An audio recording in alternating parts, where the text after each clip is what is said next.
Hello, welcome to the City of Five Nations podcast. And I am once again sitting in for Daniel Shaughnessy. My name is Cari Berlin, and I am with 20 West Works. That's a co working and business incubator and business space on Main Street in Shawnee. So we are halfway through our week of interviews, talking about the challenges and the opportunities that we have right now as we deal with the COVID-19 pandemic. Um, I have been talking to businesses primarily. So, 4 out of the 5 guests have been for profit businesses. But today, I want to talk to a nonprofit organization. So, for many people, this pandemic is much more than just a health care challenge. It's had ripple effects into many different areas of their lives. So, as we're trying to figure out in general how to deal with this threat, nonprofits are challenged with how to serve an increased need or a changing need. They're trying to figure out how to keep their staff safe and just in general how to endure the crisis as an organization. So nearly my entire work life has been in the nonprofit sector, so I'm excited for this conversation. So I want to introduce Lacy Holt, the executive director of Legacy Parenting Center. Hi, Good Lacy. morning. Good morning. Thank you so Good much for morning. joining me. I appreciate it. My pleasure. Can you start us off just by telling us a little bit about yourself and then the organization? Um, Thankfully, our family is well, and everything has been okay Good. for us. So that's been good. And for Legacy, we've just continued to serve families. We've changed the way we do it. We've moved to kind of a virtual concept and Right. curbside pickup for supplies and diapers. But we're kicking along. I guess are we in maybe in our 8th week I now of think I working? have lost track, I think. So Yeah, how did you somewhere how did you around. come to be at Legacy Parenting Center? How did I get here? How much time do we have? We have a few No. minutes. I have been the director here at Legacy for I'm in my 3rd year now, but Okay. I have a background in nonprofits.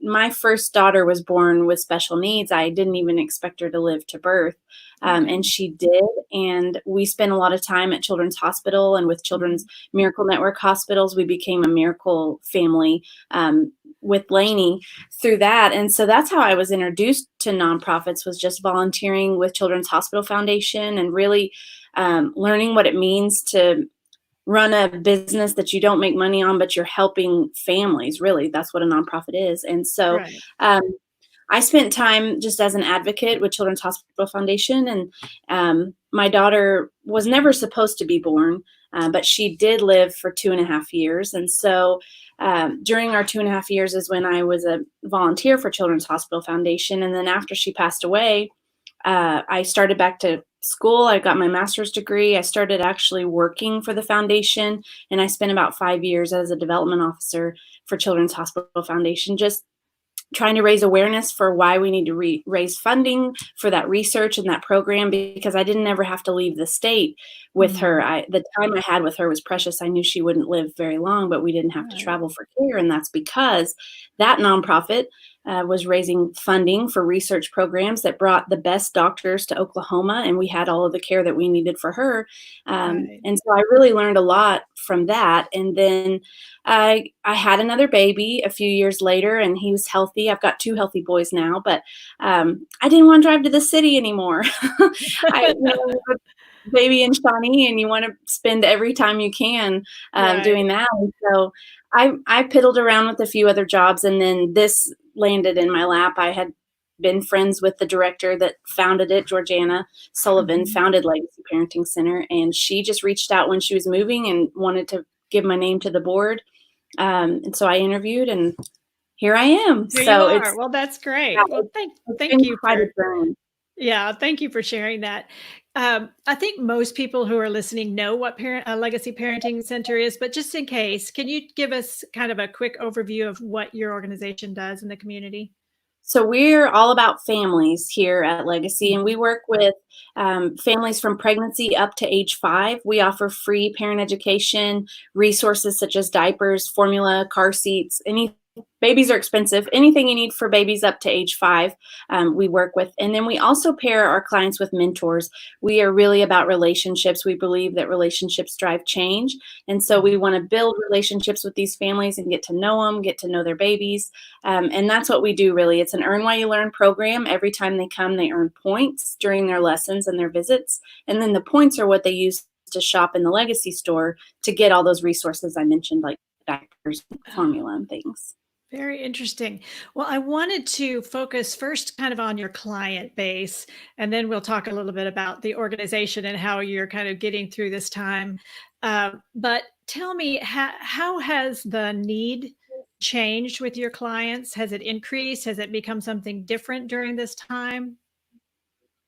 Yeah, when this coronavirus thing hit, we knew it was going to look a little different. And at first, how everyone was hoarding, toilet paper and milk and Right. all that kind of stuff. Right. Well, diapers were up there on that list, and people couldn't find diapers. And then you're worried you're losing your job and you're not getting that money. If you could find diapers on the shelf, maybe you didn't have money to pay for them. And so we really wanted to be available to serve families as there was this diaper need. I mean, typically, pandemic or not, 1 in 3 U.S. families struggles with diaper need, meaning that they don't have the resources to keep their baby clean, dry, and healthy. So we've been helping with diapers even before this started, but we wanted to be able to open our doors, and thanks to some various funding sources that have helped us, we've been able to lift that requirement for the Earn While You Learn. So that means anyone in Pottawatomie County or surrounding cities that needs help with diapers right now, we've been able to help them. And so we've done it through curbside pickup. They can call and let us know their sizes, and we'll schedule a time for them to come to the curb and pick it up. But we just were prepared for an influx. We have seen families that we've never seen before. I think we're at, as of yesterday, 250 babies. So that's about 45 to 50 babies more than we were already serving. Wow. Wow. And the word, we really had established ourselves as an Earn While You Learn program. So we're still spreading the word that we are doing this for everybody. So more people call us every day. So just getting started. Yeah. So 2 ways you've kind of pivoted then was to kind of put the Earn While You Learn on hold for a little while and then do curbside pickup. Is that right? Yes, ma'am. Any other ways that you've sort of felt like your program has been disrupted, I guess is the word I want to use. How do you feel about that sort of disruption, especially with your signature Earn While You Learn program? It was interesting, but we just really didn't want to make it a burden for families that needed the access. Babies still need diapers, whether you can come to us or not. And so we've lifted, I mentioned we lifted that Earn While You Learn, but we still have the opportunity through our curriculum. We can text a video link and they can still watch parenting education from home. And we've got about 50% of our clients that are still participating from home, even though we're not requiring it. They still want that education and still want to be able to learn about their baby's development and things like that. And so one thing that's changed is clients were coming to us twice a month. They could come twice a month, do their lessons, get their diapers, get things they need. During this pandemic, we've been sending them a new video every week to the ones that want to participate. So they're actually getting to double their parent education that they weren't when they came in. We've had more hours and minutes viewed of parent education at home than we were when we were typically operating in-house. So it's making me think a lot about what we do and how we serve people, because we've helped families view over 7,200 minutes of parent education in the last few weeks from home. From So home. Wow. Do you think that's something that you might kind of think about carrying on into the future in some way? I do think so, because, people have trouble with transportation. That's a number one issue, getting up here. Maybe they have a job that doesn't allow them to come during our normal business hours. And so if we can keep this going to where they can do their lessons at home and maybe come up here to shop later. I mean, it's really making us think about the way that we run and how we can still serve families. And it's been really good. Good. Well, you mentioned that relationship building is really key to your program. How have you found ways to kind of continue building those relationships or maintaining those relationships? We have volunteer mentors that are incredible. The mentors are who sit with the clients when they watch their videos and when they come to the center. And when this all started, we divided out all of our clients into 4 call lists, and we have a rotation going of mentors that have been making phone calls, connecting with the families, not just to find out about, if, hey, you're scheduled for a diaper time and here, what size do you need? But also just, how are you? Because, Right. I've got 2 little kids. I've got a 5 and a 1-year-old, and, Mhm. the month that we were at home before their childcare center opened up for essential workers, it's like we're trying to work and keep the homeschooling going for the pre-K and keep the 1-year-old entertained and not tearing all the blinds off every single window, and it's just hard to balance, and so just having those phone calls and being able to make the connections and just say, we're thinking about you and we cannot wait to see you again. It's really made a difference for our families, I think. I love that. I think that that really says a lot about how that you're not just operating a system or something. You're really interested in the relationships and the families that you serve. So I love that. Let's talk a few minutes about your organization. So, how are you maintaining your, I guess, your staff relationships as well? How are you sort of supporting your staff as they go through a very difficult, challenging time too? And it's interesting timing because we have 2 new staff members that started when the pandemic started. It's just how it worked out with the hiring schedule. And so we're recognizing there's 4 of us on our team now, and 2 of them, we've never all worked at the same time. We work together, but all separately. And so we're trying to be intentional with just remaining connected. We did a training last week through Zoom call, just a personality type training, just really trying to Mhm. get to know who we are individually so we can know how to work together. I Right. think starting next week, we're talking about keeping our modified hours. We're Monday through Thursday, 10 to 2 right now, instead of our 9 to 4 hours. And so we've been working in shifts, but I think starting next week, we're going to start coming back together as a team and just really learning how to work together since it was a new team anyways. But just again, we started a group me so we can make sure and message all of us at the same time and not have to have the same conversation 4 times and try to keep everyone in the loop. But this has been really good practice at how to learn to communicate when you don't see someone every single day. Right. Exactly. So as a leader, do you feel like this is kind of a it's kind of an odd question, but do you feel like you're playing tennis or chess every day? Are you Oh man, high speed, or are you kind of thinking things have slowed down and I'm doing more long I would term thinking? I would like to say that I'm chess, but I kind of react. And so I'm thankful my husband helps me, slow down and say, all right, really think about long term. My board has been really great at helping me think, That's great. okay, what's Yeah. my long term thing? And so Yeah. I think I'm a little bit of both. I think it really depends on the day. If it's a curbside pickup day, it's tennis. We're playing tennis. Right. We're, Right. we, last Monday we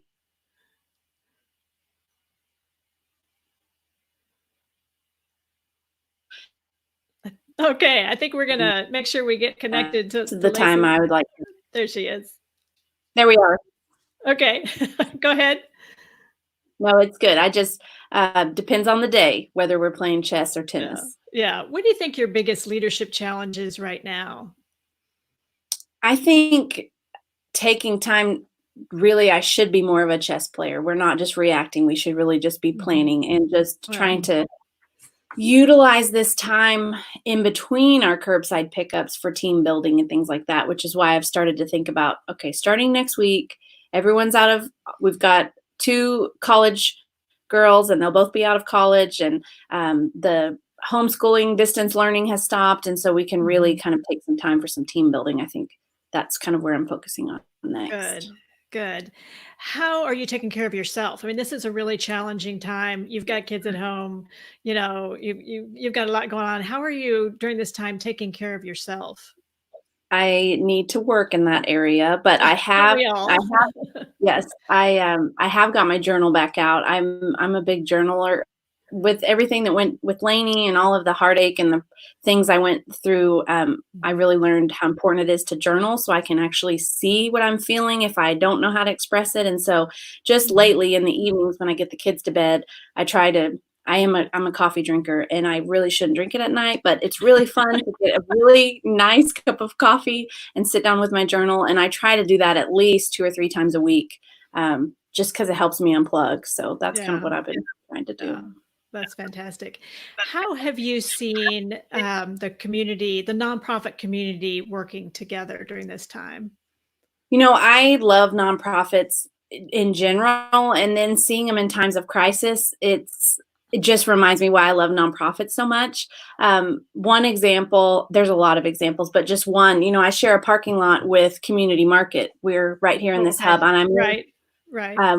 Legacy is inside the Mission Shawnee building, which houses Mission Shawnee, Neighboring 101, and us. So we kind of have a hub of nonprofits right here. But Daniel and his team at the market, there's lines every day of people coming to get food, and he still manages to come over here and bring us diapers that he'll get off of his truck, or he'll see and he'll order for us, and he knows that we need diapers over here. And then United Way just coming together and doing the things that they're doing. We are a United Way partner agency. And then Gateway has been great at just keeping us moving. They're doing their wellness program right now. And it's just amazing. The Avitas Foundation is really great at connecting all of the leadership. And so we have every single week a roundtable call with all the leaders, just checking in. How are you doing? What do you need? And we can just kind of cross-reference. There was a time when Mission Shawnee was putting together their school supply kits for their at-home learning. They said, we're having trouble finding school supplies. And then the Salvation Army Boys and Girls Club said, well, we haven't been able to open yet, and we've got school supplies sitting here. So how do we get them to you? And just that kind of thing. It's we work better together than reinventing the wheel and things. And that's why I love our community so much, because everybody work together. I like that. I don't know if I told you, but I worked in leadership at the Regional Food Bank for about 6 years. I've been gone for a couple of years, but I have a real soft spot in my heart for Daniel and the Community Market, and I can see how he would be a good partner. But I love all the nonprofits working together. That's really the best way to get things done in a community, instead of setting up silos. It's wonderful to be able to work together. I want to talk a little bit about some takeaways. So we've talked about a number of things, but for our listeners, I want to talk about some takeaways that they can apply maybe to a nonprofit or to a for-profit as well. So I've made some notes, and let's just kind of mention a couple of things, and you can kind of chime in and tell me what you think about how this could be a takeaway.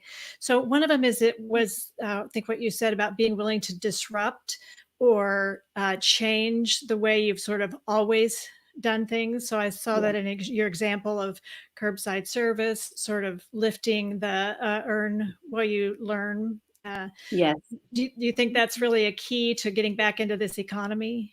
I do. And, it's really also made me think about, what if, I might be saying this prematurely, but I'm really processing, what if it's just a perk of being in our program that they automatically get diapers and formula, and we can free up and it's not that it costs a lot for them. So for instance, if they come and do their video, they come for a lesson, they do nothing else outside of it, they earn 5 points. Well, 5 points would usually get them 25 diapers, 1 can of formula, and a package of wipes.